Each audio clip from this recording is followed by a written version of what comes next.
Royal Enfield classic 350. இன்றைக்கி நம்ம இந்த பைக் பற்றி தான் பார்க்க போகிறோம். அண்ட் இதுதான் கீ ஆஃப் த வெஹிக்கிள். வாங்க நம்ம வீடியோக்குள்ளே போகலாம்.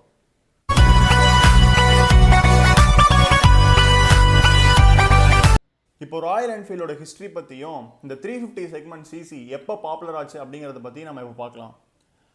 1947 இண்டிபெண்டன்ஸ்க்கு அப்புறம் கவர்மெண்ட் தன்னோட ஆர்மிக்கு ஒரு சூட்டபிளான மோட்டார் சைக்கிள் தேடிட்டு இருந்தாங்க. எதுக்கு அப்படின்னா பார்டர்ஸில் பேட்ரோல் பண்ணுறதுக்காக. அப்போ தான் 1952 ஒரு கன்க்ளூஷனுக்கு வந்தாங்க. அவங்க இந்த புல்லட் சூஸ் பண்ணாங்க. அதுலேயுமே அவங்க மெயினாக 350 சிசி செக்மெண்ட் தான் சூஸ் பண்ணாங்க. அதுக்கப்புறமேல் 1955 ரேடிச் கம்பெனி மெட்ராஸ் மோட்டார்ஸோட இணைஞ்சு என்ஃபீல்டு அப்படின்ற அசம்பிளியை லைசன்ஸ் வாங்கி மேனுஃபேக்சர் பண்ண ஆரம்பித்தாங்க. தென் லேட்டர் 1962 ராயல் என்ஃபீல்டுக்கான எல்லா காம்பனன்ட்ஸுமே இந்தியாவிலே மேனுஃபேக்சர் பண்ணப்பட்டுச்சு. ஸோ இந்த bike full and full Indian made and one of the strongest bike. இவர் தாங்க இந்த கம்பெனியோட CEO Vinod K Dasari. Okay, இப்போ இந்த பைக்கோட front wheel and rear wheel dimensions and brake disc sizes பார்க்கலாம். ஃப்ரண்ட் வீல் டிஸ்க் சைஸ் பார்த்தீங்கன்னா 280 mm disc and 90x90 19 inches alloy, 20 PSI நம்ம வந்து இதில் ஏர் ஃபில் பண்ணிக்கலாம். தென் ரியர் வீல் டைமென்ஷன் பார்த்தீங்கன்னா 110x90 to 18 inches wire spoked wheels, 22 PSI fill பண்ணோம். Brake டிஸ்கோட size 240 mm.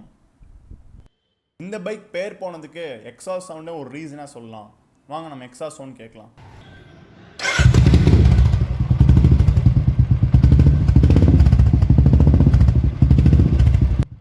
Engine ஸ்பெசிஃபிகேஷன்ஸில் 346cc single cylinder 4-stroke air cooled fuel injection, power 20.07 PSI at 5250 RPM, maximum torque 28 Nm at 4000 RPM. என்ஃபீல்டில் leg bumper வைக்கிறது ஒரு fashion ஆகி போச்சு. இங்கே நாங்கள் வச்சுக்கிறது பார்த்திங்கன்னா லெக் பம்பர் ப்ளஸ் அதில் த்ரெட் சுற்றிருப்பாங்க. அதுக்கு தனி காஸ்ட். இது ஒரு after market product. Behind the kicker பார்த்தீங்கன்னா நமக்கு ஒரு கீபோர்ட் ப்ரொவைட் பண்ணியிருப்பாங்க. அந்த பாக்ஸ் ஓப்பன் பண்ணி பார்த்தோம் அப்படின்னா நமக்கு ஏர் ஃபில்டர் இருக்கும். அந்த ஏர் ஃபில்டர் எவ்ரி 12,000 கிலோமீட்டர்ஸ்க்கு ஒன்ஸ் நம்ம சேஞ்ச் பண்ணோம்.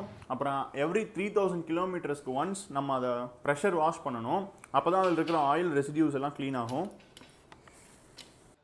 இந்த பைக்கோட ரைட் குவாலிட்டிக்கு பிஹைண்ட் சீட்ஸ் காயில் ஸ்ப்ரிங்ஸும் அப்புறம் ரியர் சஸ்பென்ஷன் பார்த்தோம் அப்படின்னு twin gas charge shock with 5-step adjustable preloader, ஃப்ரண்ட்டில் டெலஸ்கோபிக். டேங்க்கில் எழுதப்பட்ட இந்த எழுத்தும் டிசைனும் கையாலே வரையப்பட்டது தான்.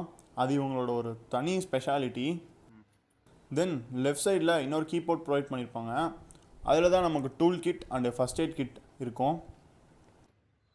கியர்ஸில் 5 ஸ்பீடு மேனுவல் டிரான்ஸ்மிஷன் அவங்க ப்ரொவைட் பண்ணியிருக்காங்க.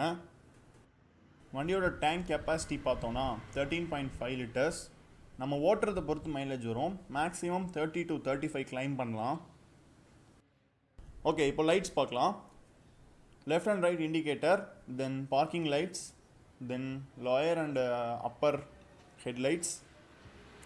இதில் ஒரு பெரிய டிஸ்அட்வான்டேஜஸ் பார்த்தீங்கன்னா எதுவுமே நமக்கு எல்இடி கிடையாது. எல்லாமே ஹாலஜன்ஸ் அண்ட் பல்ப்ஸ் மட்டும்தான். Reverse line, tail lamp and indicators ரெண்டுமே வந்துட்டு ஹாலோஜன் பல்ப்ஸ் மட்டும்தான். அதோட இலுமினேஷன்ஸ் நீங்கள் கொஞ்சம் பாருங்கள். இந்த பைக்கில் both front and rear number பிளேட்ஸில் நம்ம பார்க்கிங் லைட் ஆன் ஆகிறப்போ லைட் இலுமினேஷன்ஸ் ப்ரொவைட் பண்ணியிருக்கோம். அது ரொம்ப அழகாக இருக்கும். நீங்களே பாருங்கள். சீட்ஸ் வந்துட்டு ஸ்பிளிட் சீட்ஸ் தான். ரியர் பேசஞ்சருக்கு தனி ஸ்பிளிட் சீட் அண்ட் ஃப்ரண்ட்டுக்கு தனி ஸ்பிளிட் சீட். ஸ்டோரேஜ் நம்ம தனியாக நம்ம ஆஃப்டர் மார்க்கெட்டில் தான் ப்ளேஸ் பண்ணி ஆகணும். Tank covers. இன்ஸ்ட்ருமெண்ட் கிளஸ்டர் பற்றி பார்க்கணுன்னா ஆன் ஆஃப் ஸ்விட்சஸ், அப்புறம் ஸ்பீடோமீட்டர் பார்த்தீங்கன்னா இதில் அனலாக் தான். தென் அம்மீட்டர் ஒன்று கொடுத்துருப்பாங்க. இது ஒரு க்ரூசர் பைக், அதனால் ஹேண்டில் பார் பொசிஷன் ஸ்ட்ரைட்டாக இருக்கும், நீட்டாக இருக்கும். இது இன்ஜின் கில் ஸ்விட்சஸ், தென் இது ஹெட்லைட் ஸ்விட்சஸ். அதுக்கு கீழே நமக்கு செல்ஃப் ஸ்டார்ட் ஸ்விட்சஸ் இருக்கும். லெஃப்ட் சைடில் நமக்கு upper and lower ஸ்விட்சஸ், indicator ஸ்விட்சஸ், horn ஸ்விட்சஸ் and pass light ஸ்விட்சஸ் provide பண்ணியிருப்பாங்க. கிளச்சஸ்லாம் க்ரோம் ஃபினிஷிங்கில் கொடுத்துருந்தா இன்னும் நல்லா இருந்திருக்கும் இந்த பைக்குக்கு. சைட் மிரர்ஸ்லாம் ஸ்டாண்டர்ட் ராயல் என்ஃபீல்ட் கிளாசிக் 350 வர ஸ்டாண்டர்ட் சைட் மிரர்ஸ் தான். ஃபைனலாக நம்ம கன்க்ளூஷனுக்கு வந்துட்டோம். எனக்கு தெரிஞ்ச டீட்டெயில்ஸ்லாம் வச்சு நான் இந்த ரிவ்யூ கொடுத்துருக்கேன். நானும் ஒன் ஆஃப் த ஆரி லவர் தான். லைக், ஷேர் அண்ட் சப்ஸ்கிரைப் பண்ண மறந்துடாதீங்க. தேங்க்யூ.